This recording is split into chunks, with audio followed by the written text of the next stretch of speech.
Had to get an early start today. I knew I wouldn't have time to work out later. And I didn't want to make any excuses for not getting my exercise done today. Because I keep telling you guys, you got to say, screw it, I'm going to get up and do it. I want to be able to make this transition I've had stick. And I want you guys to have the same encouragement that you can do it. You've got to be motivated. You've got to plan. You got to decide you're not going to let anything stand in the way of you and your goal. To be strong, to be healthy, to be able to do what you need to do in this world without having to make excuses and complaints for it. I know some of us are going to have bigger obstacles to overcome. I have seen a lot of the situations where people with extreme disabilities have been able to overcome and to achieve the goals that they have for themselves. So it can be done. It's a matter of desire. Lion Diet has really made that difference for me. Now here, 18 months in, I'm finding out what my body might have been deficient in all along, which is iodine. So I'm supplementing with iodine every morning. And from what I've been able to read, I'm not alone in this deficiency with iodine. You may want to look into it yourself. I did a video not too long ago where I do a skin patch test to try to tell if I'm deficient or not.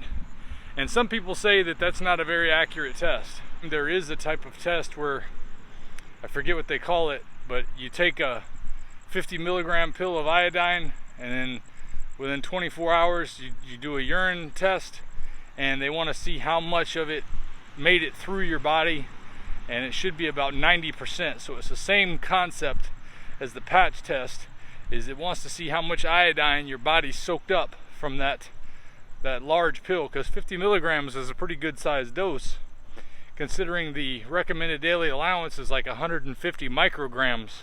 I don't know, I'd have to do the math, but it's a lot more than your recommended daily allowance. That has been making a difference for me. My wife has been supplementing with iodine now as well. We have some of the symptoms that come with iodine deficiency, which I didn't notice at first because I thought it was something else. When we first moved here to Florida, I started getting real itchy skin, and I thought I must be allergic to something here. So I haven't given it much thought, but when I was reading the symptoms of iodine deficiency, that was one of the major symptoms, having itchy skin or dry skin. Also, the fatigue started to show up around the beginning of June, and I kind of thought it was the heat. Iodine regulates your thyroid, which regulates all of your other hormones in your body, and those hormones are needed to keep your organs functioning right.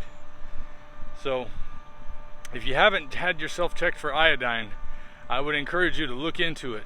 I have a book that I'm reading, but I'll put a link to that book in the description because it has been very informative as to what the discoveries were for the modern diet in general and how many people are deficient in iodine. Like some 95% of everyone he checked in his office was considered deficient. So I think that's something that we all should look at for clarity on our health, because it seems to make a big difference in the ability to get up and exercise. Another thing I've been trying lately is eggs. I've done some looking into eggs, and whether it was Dr. Baker or Dr. Berg had several videos on eggs where he just goes into how wonderful they are and that they're loaded with vitamin A, vitamin B, vitamin D, K2. They have, of course, you know, eggs have cholesterol, which is the big thing that everybody's afraid of, but it also has a couple of compounds that are in eggs actually counteract any of the negative effects of cholesterol. So the cholesterol itself can do its job without having the negative side effects. Cholesterol actually has an important function in our brain and our ability to think clearly, to not have brain fog. I have enjoyed adding eggs back to my diet. So far, I haven't noticed any histamine side effects. I've had reactions to just about everything else I've tried, but eggs is what I've been doing that has added a little bit of flavor to my diet, but also I feel like I get some energy from it. I haven't eaten yet this morning. I'm hoping to get back as soon as I get done here, make myself a nice steak and some eggs, and that's what I'm going to try to get through the day. Yesterday, that was all I had, was steak and eggs in the morning, and then I had a few carnivore crisps last night. I wanted to try to get through a longer fast, but I didn't make it. But thankfully, I didn't eat anything bad trying to push through, because I had those wonderful Carnivore crisps there. And you can get some too if you like them. There's a link in the description for Carnivore crisps, and you can go there and use my code Dante, D-A-N-T-E, and get 10% off your order if you want to try them. I like having them around. They're like my emergency escape hatch. If I'm trying to go through a fast, or if I am away from where I can get what I need to eat, they are nice to have around so that you don't get in a bad situation and wind up eating something you don't want to. But I decided I wanted to be able to get up, get the exercise I needed, not make any excuses, and I want you to do the same. No excuses. Let's get up and get it done. Let's get the exercise we need. Let's make sure we're eating those right foods. It's time to screw it. Get up and do it. We need you. Take care of yourself. And I'll see you next time. If we pay extra, could we maybe get some grease or fat?